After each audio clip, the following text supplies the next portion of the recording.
Spinning wheel. Spinning wheel. I got check marks across the board. Still a spinning wheel. So we're going to wait for Bawana in the background to get everything going. Once he gives a thumbs up. Oh, he's nodding his head. I'm waiting for the thumbs up. I'm very much a... where's the thumbs up, John? Oh, there it is. Okay. Go ahead, Carl. All right. Well, welcome in, everyone, to Building the Broncos. I am your host, Carl Dumler, and, of course, joining me is Mr. Nick Kendell. How you doing, buddy? I am doing pretty well. I'm pretty exhausted.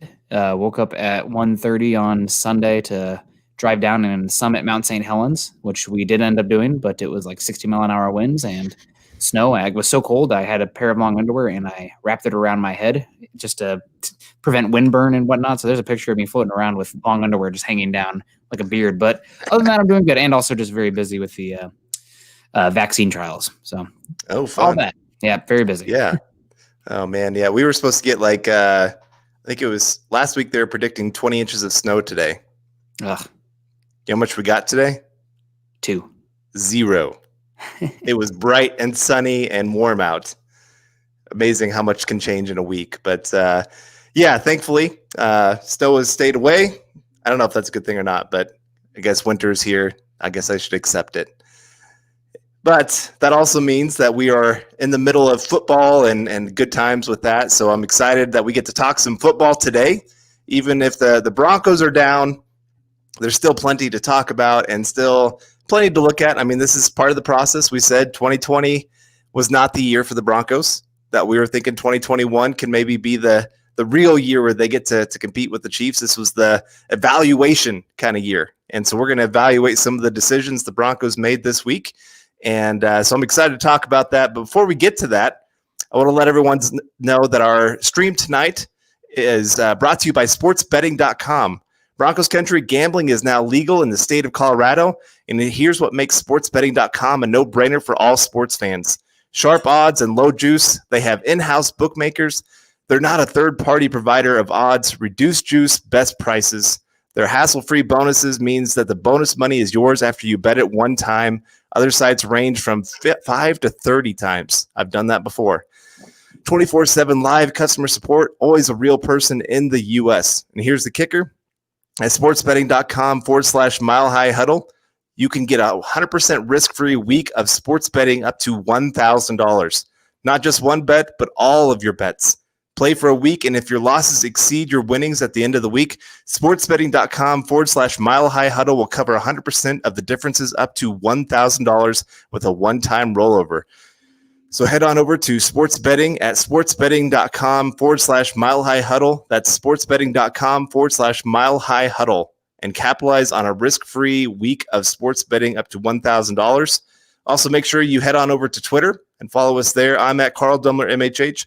And, of course, you got Nick at Nick Kendell, MHH. And join us if you're joining us from YouTube or wherever. Please make sure you like, subscribe, and share. We really, really appreciate it. Click those little thumbs up for us as well. That just really helps to get our video out there more and more. Also, don't miss out on all the great in-season content at milehighhuddle.com, an affiliate of Sports Illustrated. All right, Nick. Well, I don't know if you'd call it big news or expected news, but the Broncos decided to bring back somebody that everybody's been pretty much pounding the table. Broncos, get this guy back in the building. Depleted Bausby is back with the Broncos. Not fake news, as some might say, but Depleted Bausby is back after getting a quick run with the Arizona Cardinals. The Broncos let him go. A lot of Broncos country was beside themselves, moving on from Depleted Bausby, but he's back. I know that he is dealing with an injury, and the Broncos did claim him. He didn't get through waivers, so the Broncos do have a pretty high waiver claim right now. But after seeing Boye injured and Callahan's now injured as well, and we see, who was it out there? Michael Ojemudia, Sang Bassi, Davonte Harris, struggling. A lot of young guys, but I mean, it was bad missing the top 2 cornerbacks. That's just not shocking, but it was. So now Bausby's back.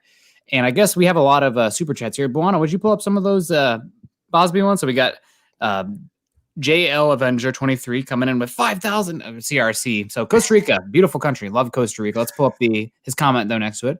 Hola, amigos. I am glad to see Bausby back. He indeed should have stayed. He is my favorites from the AAF. expecting Fumagalli to help too. Hoping offense works better through the whole game. Pura Vida, Costa Rica. Pura Vida indeed. Man, I missed myself some three-toed sloths. Those are some cute son of a guns. We went there and we went to Arenal, Monteverde, and Manuel Antonio. A great vacation. Costa Rica, man, lovely country, even better people. Well, there you go. No, he's right. Good to have Bosby back. The Bronco cornerback depth has been decimated on the worst week possible when you're going against Julio Jones, one of the top 3 to 5 wide receivers in the NFL. All time. Yes. And he still is at 31 doing things that a lot of younger guys wish they could do. And so he just obviously dominated the Broncos. The other wide receivers had career days as well. And it just showed. We were talking about this earlier today, that Vic Fangio values a different type of cornerback. I mean, you're looking at the Michael Ojemudias, who are not quite your typical lockdown, shut down one side of the field or one the number one wide receiver kind of guy. He's not that, but he's smart. He's strong. He's willing to get physical with players. He's willing to go up and try to make tackles, although the last 2 weeks he's really struggled with tackling, which is weird because that was not a struggle of his in college. But he fits what Fangio likes. He can play zone. He can come down real quick downhill to make a play. And he does his job for the most part. But what you're seeing, though, is talent still matters at the position. You can't just get guys that fit the system and expect it's still going to work out. You still need talent to come in, and Boye being out, Callahan being out, really showed just how much of a drop in talent there is. Even though the scheme fits well with the other cornerbacks, it still mattered. Yeah. Ojemudia has definitely been struggling the last 2 weeks comparatively. Now, when you're missing Callahan and Boye and going up against a Julio Jones, it's going to happen. That Julio Jones, a post route, man, he absolutely cooked him. That was I had to go back and see, and I couldn't tell if it was footwork or the hips. It looked like he took a misstep and didn't have the ability to recover. But man, Julio, he makes it look too easy. Julio's a freak. Yeah. It is what it is. You're going to get beat by Julio sometimes. And then Zacharias. Z-O. I'm not even going to try to pronounce the name, but he absolutely cooked the Broncos as well. Missing the cornerback depth. Bosby being back will help a lot. Carl, I guess I want to kick it off to you. Why was Bosby let go in the first place? I know a lot of Broncos are besides themselves about that fact, but I think there is a methodology to it. And also, I know everybody's excited to get Bosby back, but like he's been off and on this team multiple times. Pretty much every single team's had a chance at him. Cardinals had him for a second. They're struggling at cornerback. They let him go. So again, you might be happy to have him back, but on a team with cornerback depth that's at least better, you're at least what you'd want, you're probably not excited about Bosby coming back. There's a reason he's been available multiple times. Yeah, so there's 3 things that I see in his game that have caused him to really fall off the map with a lot of teams. First one's probably the biggest one because he is a depth cornerback. Depth cornerbacks are required to do special teams. Bosby is not great on special teams. He does not have that aggressive attack downfield, go make the tackle kind of guy, which also then fits number 2. Fangio requires his cornerbacks to be tacklers. Bosby doesn't like contact a whole lot. And part of me doesn't blame him too much just in the fact that last year he suffered a very scary injury. He's dinged now, right now as well. Yes. He's dealing with an injury. So right. And so he just doesn't like that contact. And if you can't trust your cornerback to go and make the tackle when they might be the last line of defense, it's hard to put them on the field. And then number 3, he sometimes takes too many chances. He thinks he's more gifted than he really is. Now he can make plays. I mean, and there's a reason I was excited for him coming from the AAF, just like our comment said. He makes plays. But in taking those kind of risks, it's kind of like Marcus Peters. There's a reason he's been going from team to team. He makes amazing plays, but then he gets caught in very boneheaded situations as well because he finds himself out of position a step too late. And instead of being there to make the tackle, he's allowing a guy to go pick up an extra 30 yards down the field. Yeah, and in this defense, you can't really have that. Right. Bend don't break doesn't have the shutdown guys to really play that physical, aggressive coverage on the outside. And if you have a guy going out there and trying to be too aggressive and ruining the integrity of the back seven, then you're leaving everybody vulnerable. You're doing. You got to do. It's Bill Belichick. I know the Patriots suck this year, which, God, how great is that? I hope they don't get a great quarterback in the draft. But do your job. I mean, really, especially for a defense like this, you got to do your job. And if you do too much, you're hurting other people around you. If you try to do too much, that's the right. thing. So we got Stephen Baumgartner coming in here. Stephen, hope you're feeling better. I've been thinking about you. Thank God we got Bosby back. Now we need to keep him. I've been watching a lot of Marvel movies while I have been sick. Yeah, I definitely think the Broncos might keep him. But again, Carl, you make great points. All three things I agree with. But as far as when it comes down to it, I think the biggest thing is probably that special teams ability. Yep. It's simply you have to have it if you're beyond cornerback 3. And he's definitely beyond cornerback 3 for this team in the pecking order. So just doesn't have it. And when you're down, you're 1 and 2 cornerback, and you're forced to have those special teams corners out there, it's going to be an issue. It was an issue, but you can't have a roster. You don't have the spaces where you can be that defined roles with those guys. You can't just have a special teams cornerback for your 4th, 5th corner, or a cornerback who can't play special teams for your 4th and 5th corner. You just have to have a body there. You can't bank on that your number 1 and number 2 are going to get hurt in the same week. Yeah. And think, okay, we need to keep this guy just in case both of those guys go down. That was just an anomaly. I mean, none of us knew that Callahan was going to miss the game. Yeah. That was kind of a last-minute decision that all of a sudden really hurt the Broncos. And Boye, going through concussion protocol, you just didn't know that whether he was going to be back or not. And so I understand some of the frustration. Yes, this last week, Bosby probably would have been better in coverage than what we saw from some of the cornerbacks. But I don't think it would have been enough to put the Broncos over the top either. I don't think they lose this game just because they didn't have Bosby on the roster. Yeah, it was more so the injuries of Callahan, Boye, and Shelby Harris. I mean, those three together, especially with how Callahan has been playing, but Harris too, and Boye in 1 game back. I mean, yikes. That's just, you're really vulnerable. And Matt Ryan's a good enough quarterback where he's finding the open guy. He's making him pay. He's finding pre-snap, he's finding the matchup he wants to go for, and he's executing. So, I mean, you can say what you want about the mobility and Falcons choking, et cetera, but I mean, Broncos defense gave up yards. They gave up points. I mean, the game felt like it was out of reach quickly because the Falcons were executing, moving the ball meticulously down the field with a couple big plays, but I mean, they were just executing.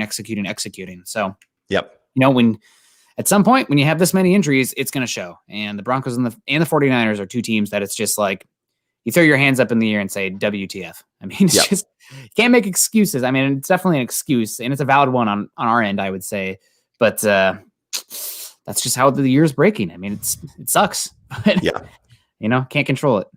Yeah, if the injuries were happening to the back half of the roster, I wouldn't be sitting here saying injuries are a big part of this. But like I said, Shelby Harris being out, he has been maybe the best defensive player for the Broncos this season. I mean, I think he's up there for that argument with Top what he's 4 shown. For sure. Yeah. 4 is the bottom. Boye and Callahan. I mean, Callahan's been playing like a top 5 cornerback in the NFL this season. Yeah. Boye, of course, he's been hurt most of the year. Von Miller being out. So you have half of your starting defense gone that are key players that have actually been great contributors. They're not just hey, we're waiting to find something better kind of guys. They're actually the better guys. Yeah. Purcell also out there. Yeah. Yeah. So all that added together, it was kind of a decide if you're going to allow your cut to just, become a huge gash and bleed out and die, or are you going to let it just slowly bleed out kind of thing? And they just slowly bled out throughout this entire game. I feel like that's a great transition to the offense, but I'll leave it at that. Thoughts on the offense, defense, and special teams moving forward, future needs. Thanks for all you do. Click those little thumbs up. The Broncos, honestly, the offense, as far as the actual players in the depth chart, I don't think sets up terribly. I do want to talk about the Falcons game and some issues there, but I mean, and Alberto Cuebanon being out, I mean, I guess we don't have to say his name anymore. Where that you can always get tripped up on that, but speedy recovery to Alberto. But tight end, you feel pretty good about that for the next 2-3 seasons. Yep. Wide receiver, I mean, depending on Cortland Sutton, is probably the biggest thing. But Jerry Jeudy and KJ Hamler looked really good. Like they looked really, really good. And Deshaun Hamilton had a good game too. Honestly, Tim Patrick was the guy who left me a little bit wanting. And then the interior offensive line, or the offensive line in general, you're playing a backup at right guard. You're playing the fourth string, third string, whatever you want to call it, or fourth string at some point, right tackle. Jake Rogers out there. Yep. And the center is, I mean, gosh, Lloyd Cushenberry is struggling really badly, like really badly. So all that together, the offense on paper looks like it should be set up outside the right tackle position. But yeah, I mean, you'll hear me say this 10,000 times. It all comes back to the quarterback. You know, it's like you have, I was thinking about it on the drive from work today. It's like Broncos offense right now. It's like people are blaming Shermer, and it pretends that Shermer is like the chef of a barbecue restaurant, right? You got all these fancy sauces and whatnot. That's the skill players. You know, you have good sauces, exciting sauces, upcoming sauces. You got some Carolina style, some mesquite barbecue, maybe something a little different out there. You know, like some good sauces. And then the sides are the offensive line. Some of them are a little hit or miss. Garrett Bowles, really good baked beans this year. Should be better with Glasgow and Reisner. And then you have Corn that's out of season. Gosh darn it, Juwan James.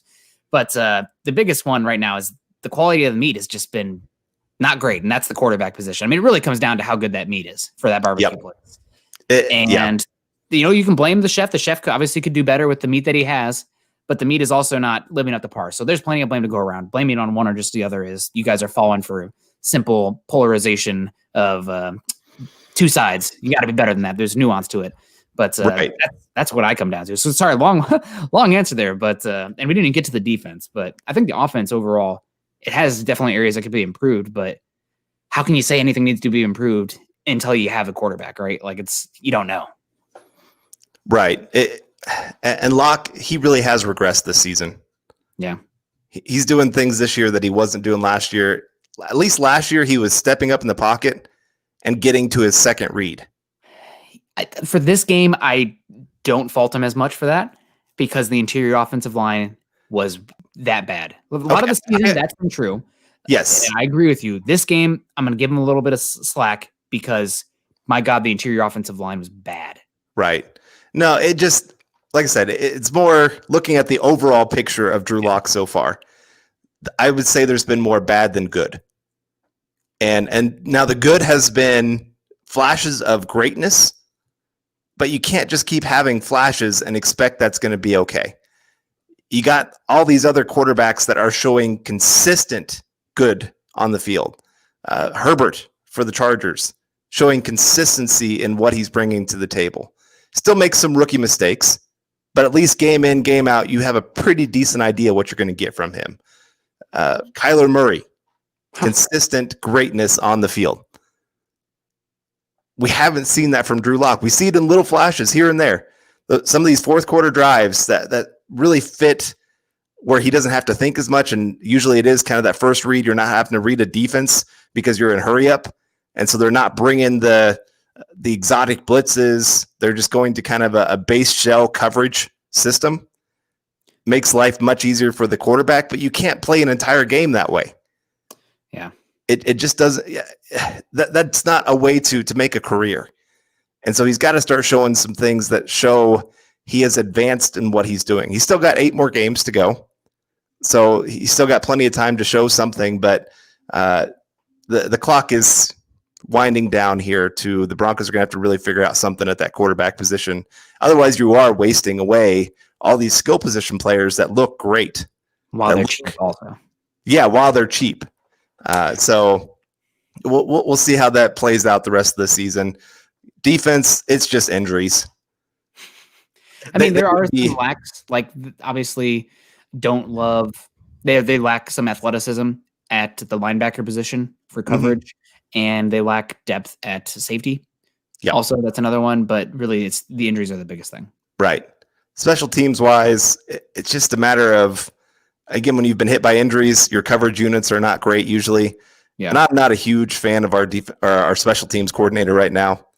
I think sometimes you're seeing a very huge lack of discipline in what they're doing and making sure that they're staying in their lanes. And I put that on the coordinator usually when I start seeing those kind of things. Yeah, absolutely. So we got some special chats that we probably should get to. Buana on the 1s and 2s behind there. Love you, Buana. We got Casey Sheet coming in here. Sheet. That's definitely a German name. I should be better than that. I apologize to my ancestors.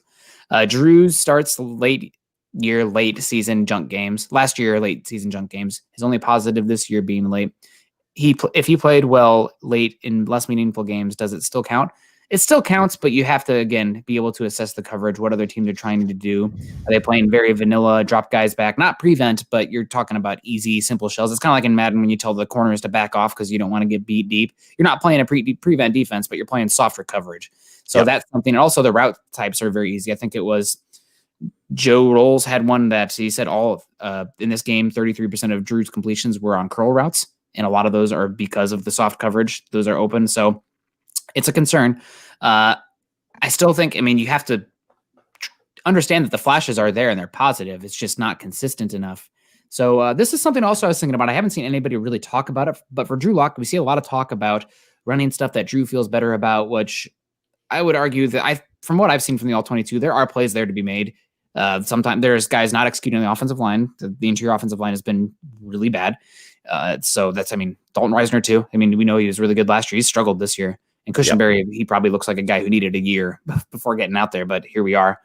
But the biggest thing, I see a lot of people talking, running an offense that makes sense for Drew, running up-tempo that makes sense for Drew. When I really thought he was starting to get cooking, and again, part of it might have been the Falcons' types of defense, but he was out there being an athlete.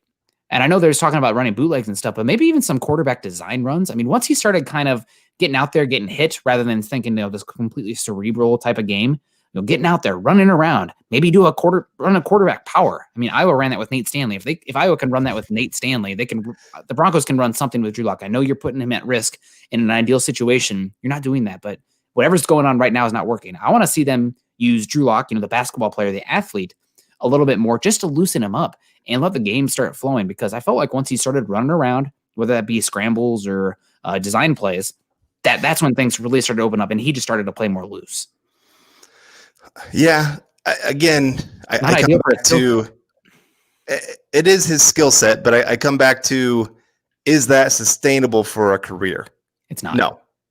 And so at that point, I'm sitting there saying, if it's not sustainable for a career, then that's not our future at the quarterback position. Now it can work for this season. They can go out and win enough games. They could probably go out there and win 7-8 games by him doing those kind of things if he stays healthy. But then you're kind of stuck in that middle spot, still trying to figure out what you're going to be doing at the quarterback position. Yeah, I definitely agree with you. And if that was something that they had to do the whole time for him to be successful, then we're talking like the Tebow level kind of quarterback where it's just like, that's not going to work. That's just not going to work long term. I'm talking more so as I think Drew Lock's confidence is really shot right now. And I know that he's the shoulder injury is still a concern for me, at least. But once he's out there being able to run around a little bit, it looked like the confidence picks up a little bit.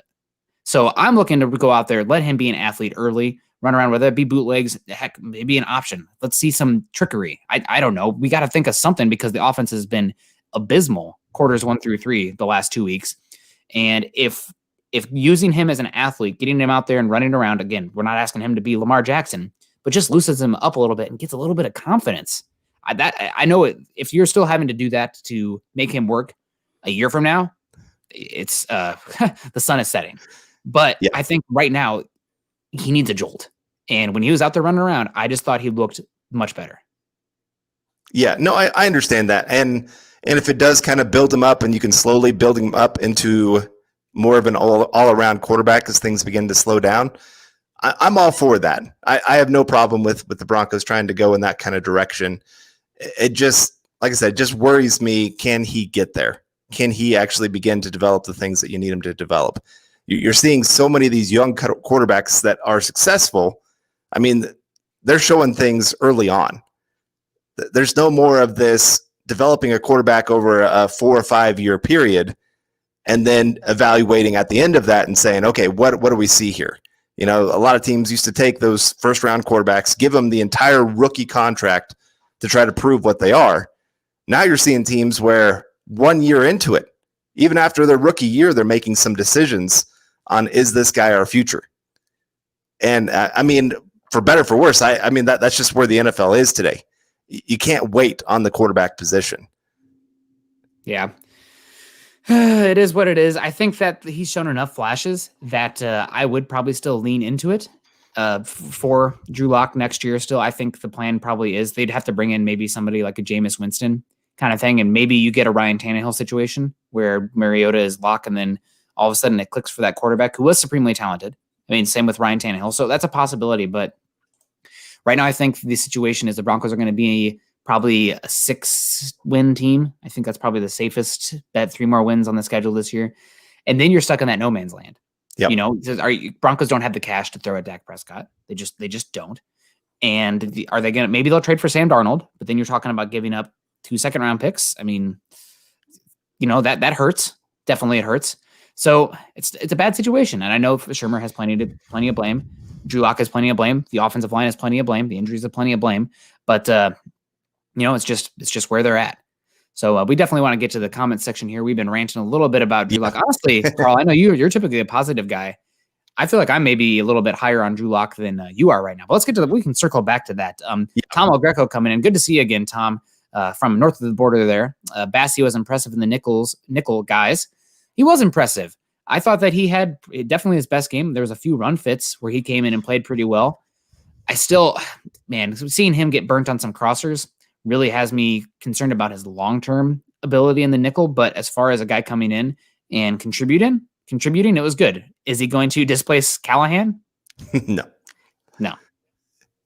At least not for the next 2 years. I mean, Callahan is one of the biggest discounts in the NFL right now. He took a pay cut this offseason to stay on the team. Yeah, and now he's playing, like I said, like a top 5 cornerback in the NFL. Yep.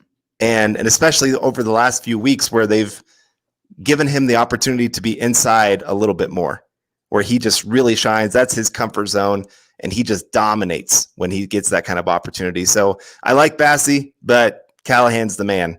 He's going to have to sit for a couple years at least, and maybe he proves enough where they can move on from Callahan and not have to pay him big bucks. But right now, I'm loving that the Broncos have Callahan.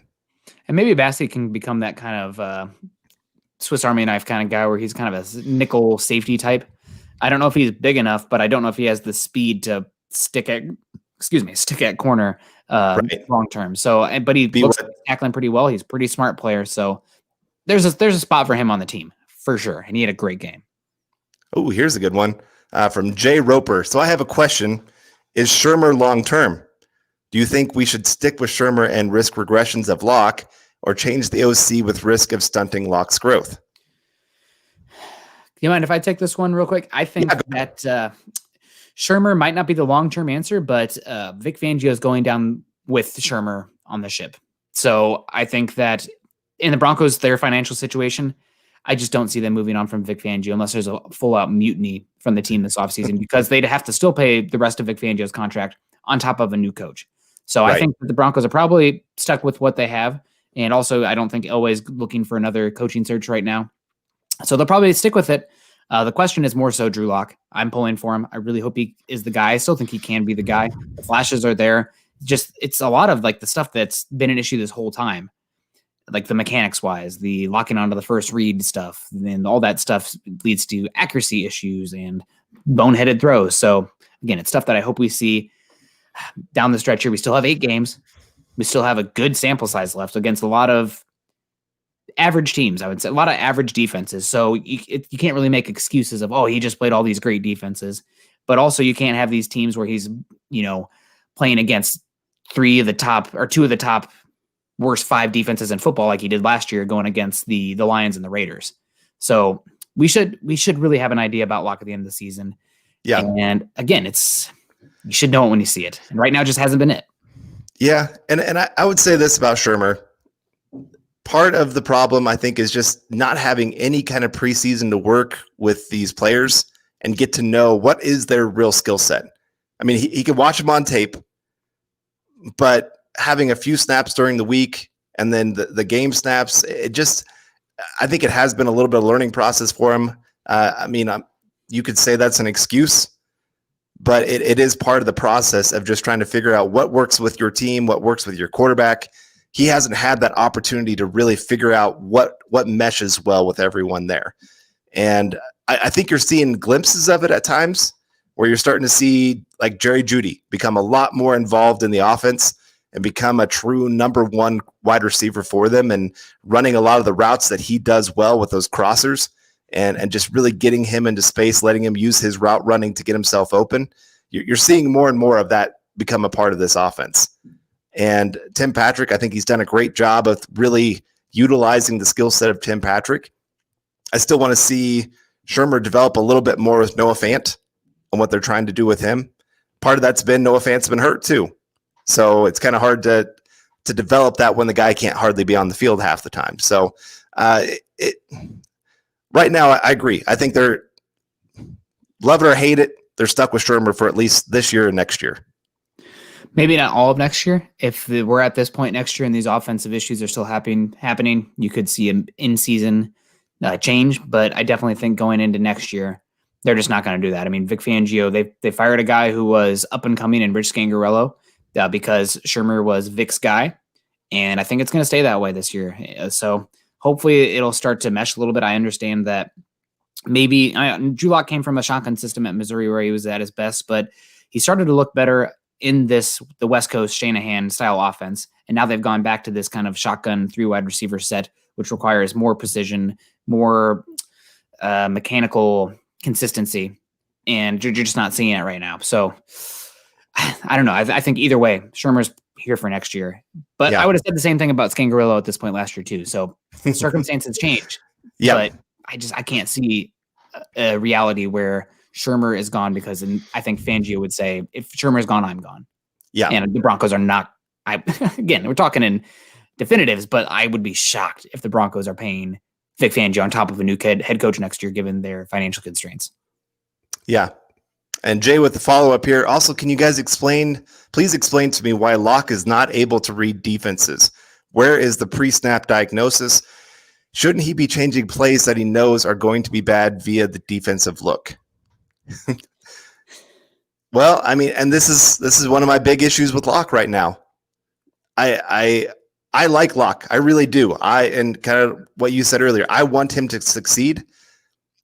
But if you cannot read that a defense is bringing an all-out blitz at you, when all those guys are up on the line of scrimmage, they're charging right up, and you completely just miss it, and you're like, you almost have that surprise look like, oh my gosh, they blitzed me. And teams are really working hard blitzing him a lot right now because they see he's struggling with it. He's struggling to see where the blitz is coming from, to know that's where your hot read is at. That's where you're looking to throw to, is where the blitz is coming from. That's on him. As a coach, you want your quarterback, you expect your quarterback to be able to see that.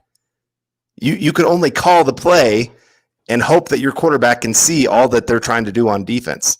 That's where Drew Lock has to improve his cerebral part of the game. Yeah, you do have to question how much leeway and responsibility Shurmur is giving Drew Lock in the pre-snap situations. I mean, we were talking today about the Todd Haley, Matt Castle incident. So, I mean, I'm not saying that Pat Shurmur is that much of a dictator when it comes to allowing the quarterback to do things, but that is a question that I don't know the answer to. That's a key piece of information. But still, if you see a blitz is coming, you have to be able to get into, at least know where your hot read is. Like that's in every play. So you should have to know that. And it's just, you're not seeing it right now.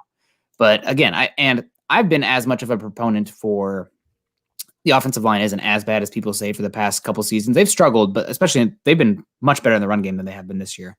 But this past 2 weeks, the interior offensive line has been putrid. Yep, no push. Offensive line. It's the interior too. Dotson, I think, has been okay, which is pretty much all you could ask for considering the situation. But right. And both have been. He was much better to start the season. I think the last 2 weeks he's kind of regressed a little bit. He's still been playing at a above average level. So my biggest thing is the interior offensive line has been so bad. We talked about it preseason too, saying, let's say the tackles for the Broncos are bad. I'm not as worried about that because what we know about Drew Lock is once he starts sensing interior pressure, the mechanics go to the wayside and everything is rushed. He locks onto the read and he's just panicky. And even when there's not pressure, he's panicky. He's bailing. And so I didn't feel like actually was that much of an issue this week. There was just no interior to step up in. So again, I think that people are very much on the edge with Drew Lock, and I get it because he's been struggling. If we're talking specifically this Falcons game, though, well, I would have liked him to play better, yes, but the interior offensive line was so detrimental to a point where I'm willing to give him a little bit of a pass for this week, at least. All right. We got a super chat coming in from Duke. See if we can get that pulled up here. Oh man, I love that picture. Man, got the Santa beard going. But he says Christmas comes early. Denver beats Las Vegas 69-0. Nice. That would be a glorious day. I could not wait to come back on here on next Tuesday and get to talk about that game and all the gloriousness of taking down Mr. Chucky. We got Kenneth Booker coming in too. Oh, I like the Lindsay with the number 2 jersey in the picture there. That's pretty nice. That's old school of trying to make the team number for a undrafted free agent running back there. Locke needs Rippon in his ear instead of Shermer, and that's sad. I mean, Rippon, I've always said that Rippon has a future as a coach coming up. So sorry if you guys hear any banging too. There is still construction going on and right outside my window. So what are you going to do living in a city where people are all around you? We can't all be like Carl living out in who knows where, Kansas. I get to enjoy my countryside.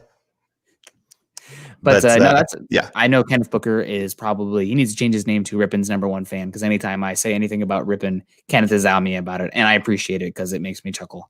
But I mean, maybe at some point Rippon will be the coach in a player's ear. Maybe it'll be Locke, maybe it won't be. But I don't totally disagree with you here. Yeah, there have been times I think you do see just the disconnect between Shermer and Locke on some things that they're calling out there. And I'm not trying to say Shermer is without blame this year. I put more blame on the offensive struggles on Locke and the other quarterbacks that have started than I do on Shermer. Yeah, I think some of it is too. I think Shermer's doing a pretty good job with the weapons. I've seen a lot of good schemes to get guys open. I mean, there was a 3rd and 9 where Jerry Jeudy, Jerry Jeudy was killing it this game, and he still had a good game. I think he put up like 22 fantasy points or something. I was up against him this week, unfortunately. I think he's doing a pretty good job with the weapons, but as far as the scheming for the protections and the quarterback to feel comfortable with the protections, that is an area where I've had a lot of issues with him. Yep. Yes, Duke is right. Click that like button for us, guys. We really appreciate it if you can do that. Helps us out, helps just really get this out there. More and more people get to see it, and we really appreciate it. But all right, so we got a few more coming in here. Jim Hilton, I think Shermer is trying to fit Locke into his scheme instead of letting Locke play his own style. Okay. You're not going to scrap it for this Kyle Shanahan system, though. I mean, it's a different type of offense, right? So I know that's what Locke was doing last year. Again, against some trash defenses in the Lions and the Raiders. I think that really needs to be emphasized, how small the sample size was last year and how bad those defenses were outside of the Kansas City defense that they played. Right. But it's definitely an issue. I think it is an issue, and it's more to do with, I think, the pass protection than anything. Yeah, pass protection plays into it. I also think this is where people don't see everything that's going on because, I mean, the broadcast video, you don't get to see the wide receivers and all that they are doing. And if you actually get to watch that, you get to see guys breaking open on a regular basis. You see wide receivers that Locke is missing. So while I do think, yes, there are times where Shermer and Locke are not on the same page, I don't think you can put this all on Shermer's scheme either of why Locke has struggled. Guys have been open. He's just not seeing them. And even there's been times where he's seen them and he's not been accurate. He missed Tim Patrick with an easy touchdown this last week. They're early in the game that could have really got them some great momentum, kept them in this thing, and all he had to do was put a little bit more air on it, missed it. I'm thinking of the Chargers game when he had Noah Fant late in the game streaming down the field, wide open, overthrew him by about 3 or 4 yards. So there are accuracy issues. There are just mental things that Locke has messed up. Offensive line has not done their job like they should be doing. There's just a lot of things that have played into this. Shurmur plays a part in that. I'm not trying to discredit him. I just think a lot of people, it's easy to say offense is struggling. Oh, offensive coordinator. But there's also then the other side. Offense is struggling. Oh, quarterback's bad. So like you said, there's more nuance to this. Everyone plays a part in why this offense is not doing well this year. Yeah, and I saw a comment, somebody talking about these former first-round picks struggling, first overall picks struggling at quarterback, like the Elways or the Peyton Mannings. Again, this requires nuance, I believe, where you have Drew Lock coming into a team that was not good, obviously. They were not good, but you're not talking about absolutely just horrific teams. You know, like Trevor Lawrence, let's say he comes out, and then he goes, here we go, it's Jay Roper again. Let's say Trevor Lawrence comes out next year, and the Jets are continuing to lose, but Trevor Lawrence is out there playing okay, solid. He's coming onto the worst team in football. Like, that's not what Drew Lock is right now. Like, imagine if you put Drew Lock on what this Jets offense is right now. How is that looking? Like, for real, what is that looking like? Yeah. So I think that's a required conversation. Also, those first overall picks have a college pedigree as well that you can go back and lean on. And then I also see people talk about Josh Allen struggling to start on. Well, Josh Allen has the best tools in football. Josh Allen is one of the best athletes at quarterback. He has the best arm talent, arm velocity of any quarterback. Yep. And he had a great defense and team where he could kind of be nurtured and brought along. And you could see the progress as well. Not seeing that from Locke. He doesn't have the best arms in football. He's not the best red zone quarterback in football at the same time also. So again, you can point to those guys for sure. And if you want to do it, by all means, that's your prerogative. But I think that it just does not, it's not a 1-for-1 by any means. Right. Isaiah coming in here with a super chat. Appreciate it. Locke and these youngsters need a real offseason. I agree. And I'm not saying that Locke shouldn't be the guy next year. Like I said, he's got 8 games. He's got some average defenses that he's going to go against. He'll have some opportunities to improve his game. And maybe they reach that point where they're just like, hey, we're not in position to get one of the top guys. We don't really want to trade 2 second-round picks to get a Sam Darnold. We don't want to pay for a Matthew Stafford.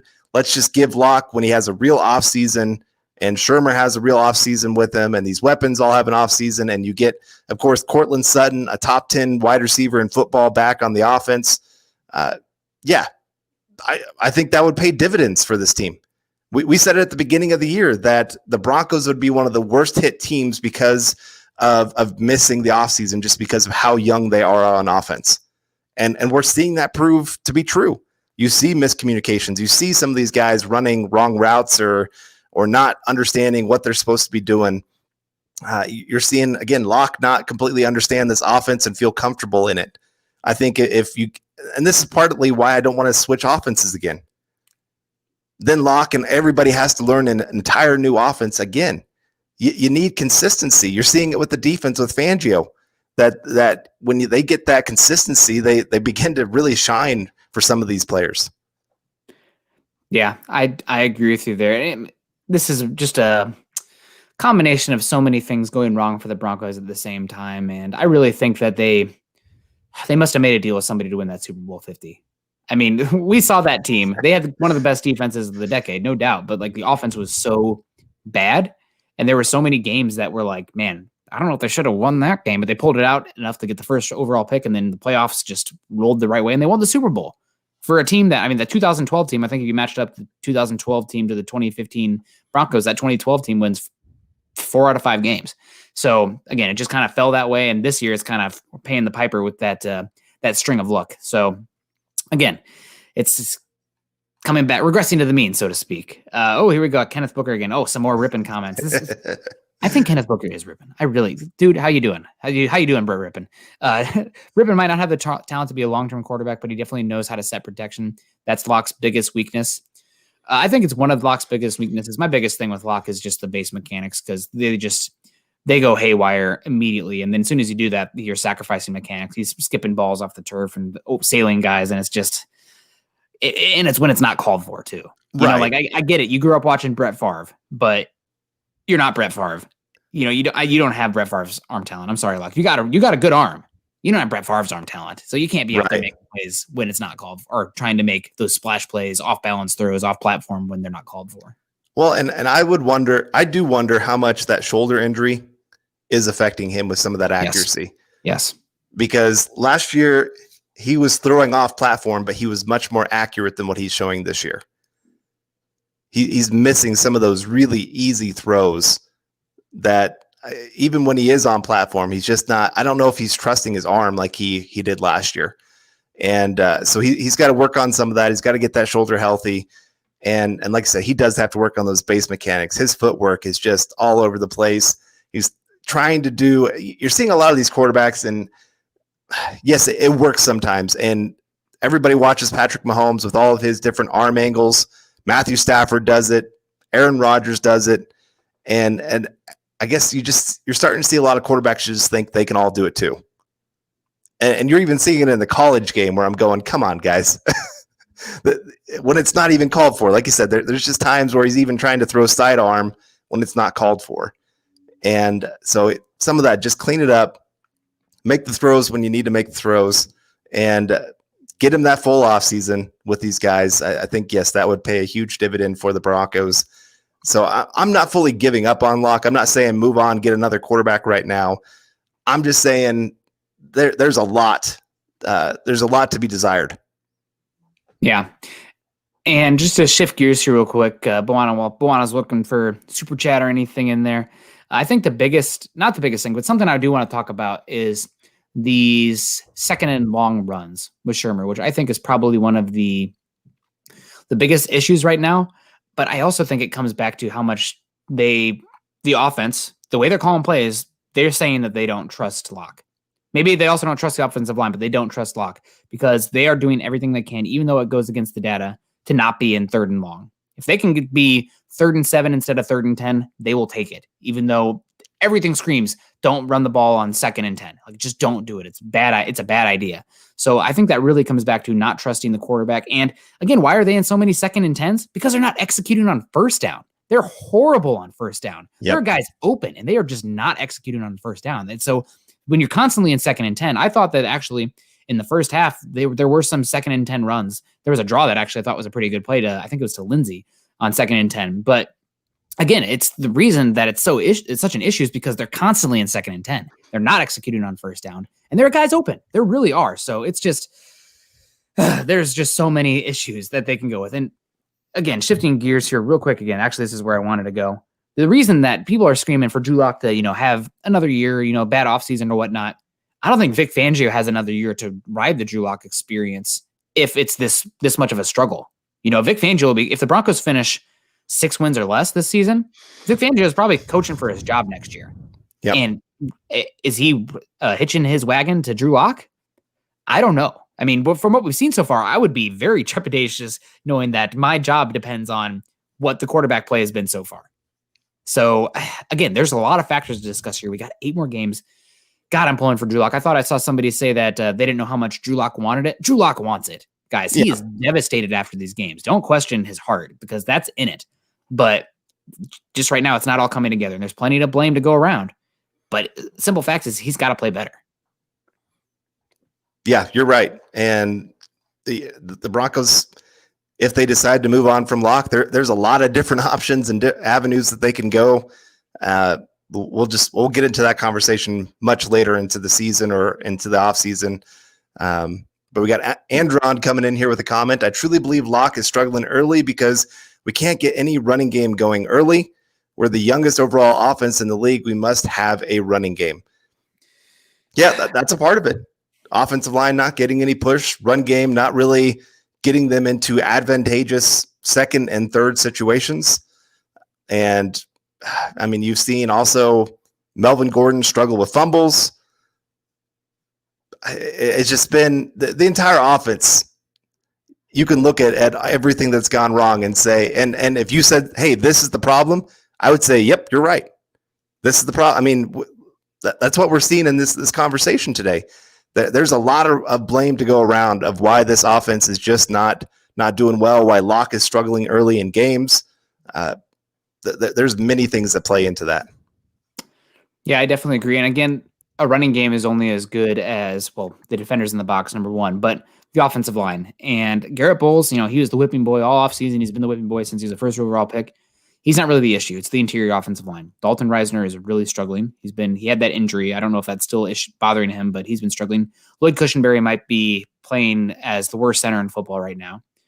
He's struggling that badly.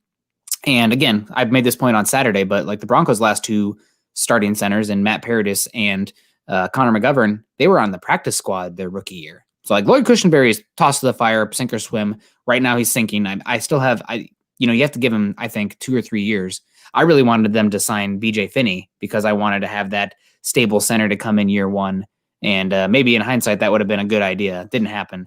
But Cushenberry is struggling like crazy. And then Glasgow, who was up and down, starting to play better, now injured. And I know Bawana's going to be upset about this one, but Schlotman is not playing well. Like it's really bad, especially with the ability to push guys out of the way in the run game. Right. Teams are targeting Schlotman. Yes. That Chargers game, you saw late in the game, Melvin Ingram was lined up against him. Because why not? Yeah. I mean, he's your backup guy. Go attack that guy.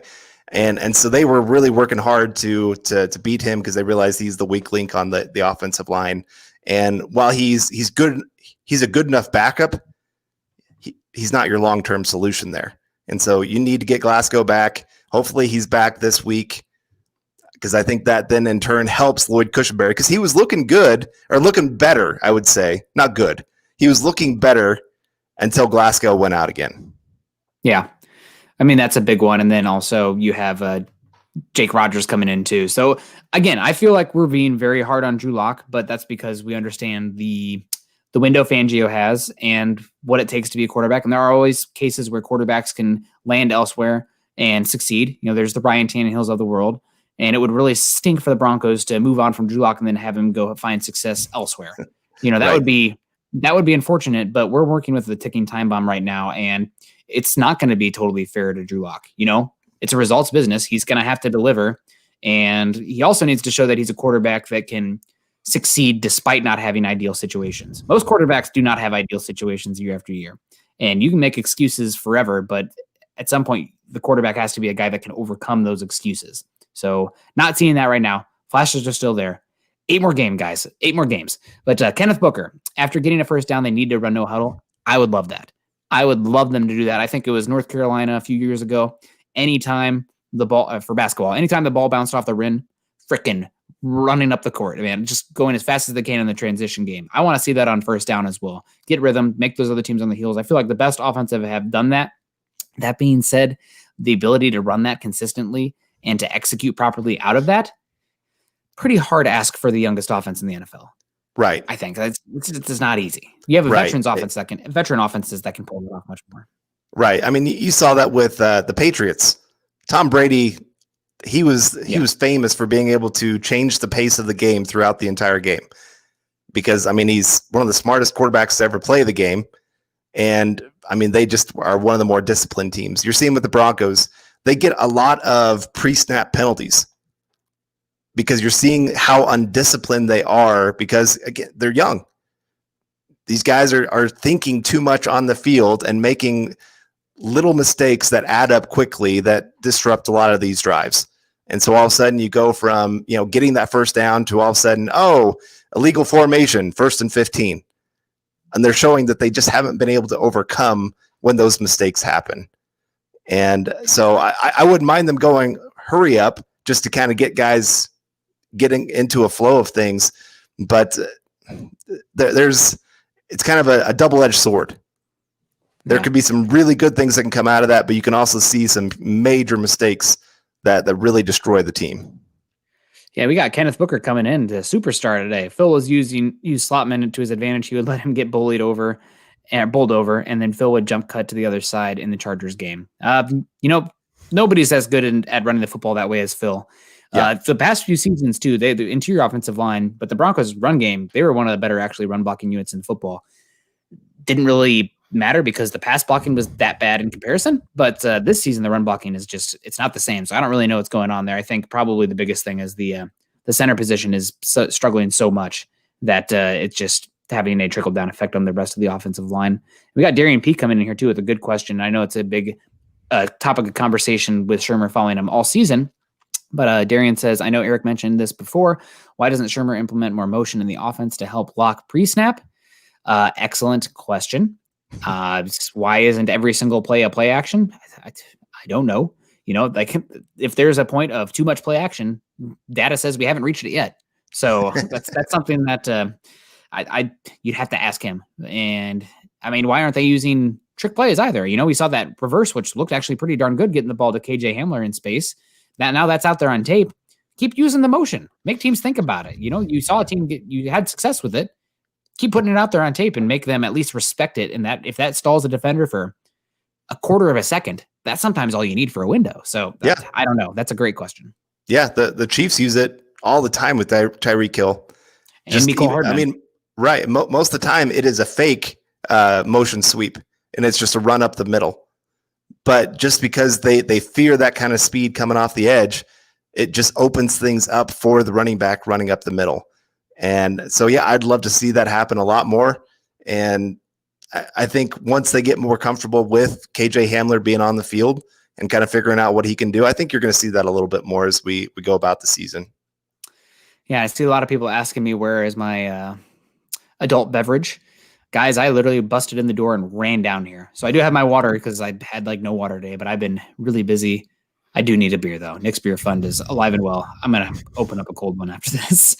So I guess, there it is, Nick's Beer Fund. So, Carl, before we get out of here, I know Duke's giving me a hard time, but guys, Chad gets mad if we get too long, so I'm not going to do that. Ever since he moved to Seattle, he stopped drinking. Honestly, I stopped drinking a little bit after I had my ulcer, doctor's orders. Yeah, alcohol and ulcers are not great. But positives coming out of this game, Carl, before we get out of here, let's end it on a high note. What are the positives you have coming out of this game? I know everybody's doom and gloom. That's what's great about football, man. You're so in the moment. You can be totally rational about coming in the season. The expectations of the young offense. They had a weird offseason. It's going to be up and down. And then once you get to the game, all that rationality is out the window. So what are some positives that you take from this last game for the Broncos that it's not all doom and gloom? There is stuff to look forward to. Well, I would say Jerry Jeudy looks like a star. I'm not afraid to say that right now. I mean, the guy is getting open left and right. It doesn't matter that even if they try to double him, whatever they want to do, shade a safety to his side, the guy is finding ways to get open. He seems to feel a lot more comfortable than he did early in the season. You're seeing him really show that natural ability. He's making even some tough catches, something that he didn't even always show in college. I've seen him go down, make some, where it wasn't a very accurate pass, but he still went and made the play. So I'm loving what he's showing. KJ Hamler showed that he's that athletic freak that of why you go draft a player like that to open things up for the offense. And so I think you're seeing the young guys show well. And I mean, that's very promising that your rookie class is really being the stars of the team this year. I mean, Ojemudia, yes, he's had a couple down games, but he's been rock solid at that cornerback position, something most people did not think that he would be this early in his career. And so, I mean, that's been big. You're starting to see Ajim get a little bit more time. I mean, partly because of injuries, but he's still getting a little bit more time on the field. And so I'm excited just to see this rookie class moving forward. And I mean, we said 2021, that's the year that you're really going to see this team take off. And right now that I feel very comfortable thinking that this team's going to be very strong 2021.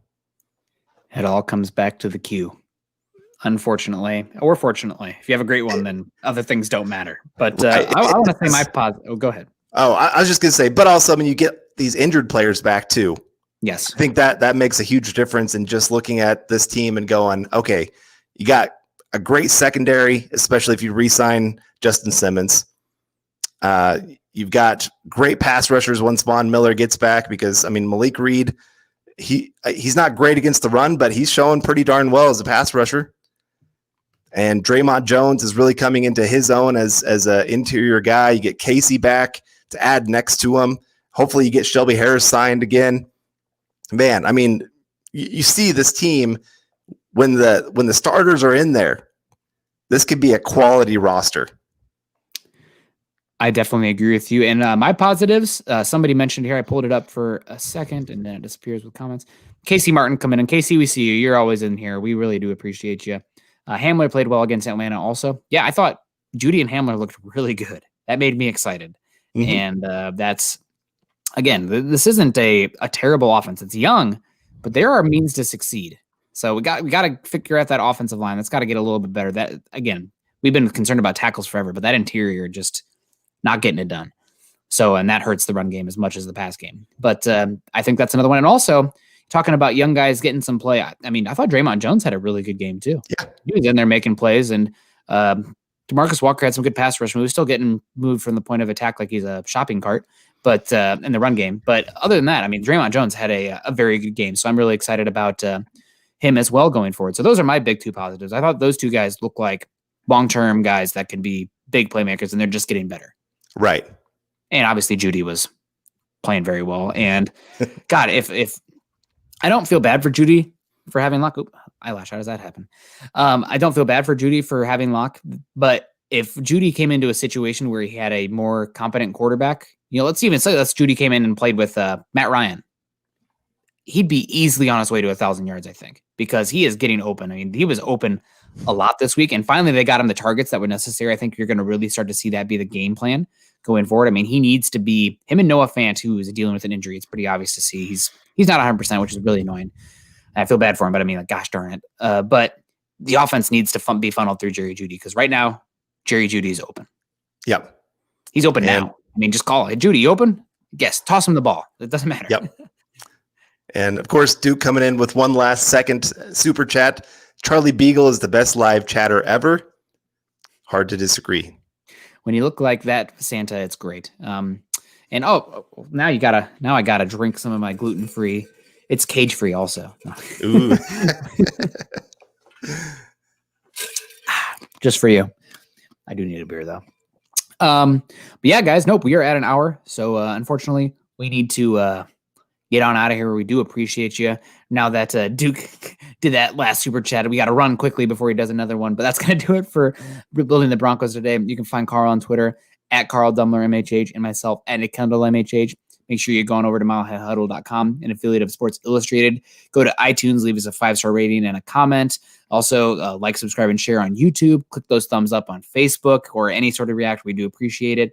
And doing any of that can really help, not just this show, but also the Huddle Up podcast, the Dove Valley Deep Divers, Mile High Insiders, all of us under the same network.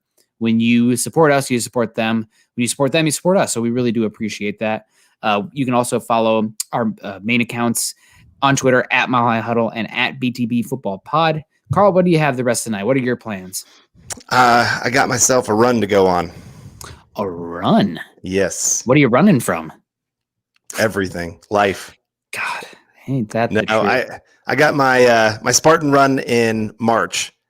I better get going now. I got about 20, 25 LBs to lose here before that time. You need to talk to Luke. Luke's been dropping the weight like crazy. No, that's what I hear. So, good for him. And man, hiking season, I think, is officially over here in the state of Washington. They are just, the Central Cascades are just getting dumped on right now. So, guess I'm going to be a little bit more available on the weekends. Although now with this trial really getting running, I might actually have to be working on the weekends some as well. So we'll see. On that note, though, guys, I've had a power bar and a banana today. I need to go eat. Love y'all. Stay safe, and we'll see you next time, and go Broncos.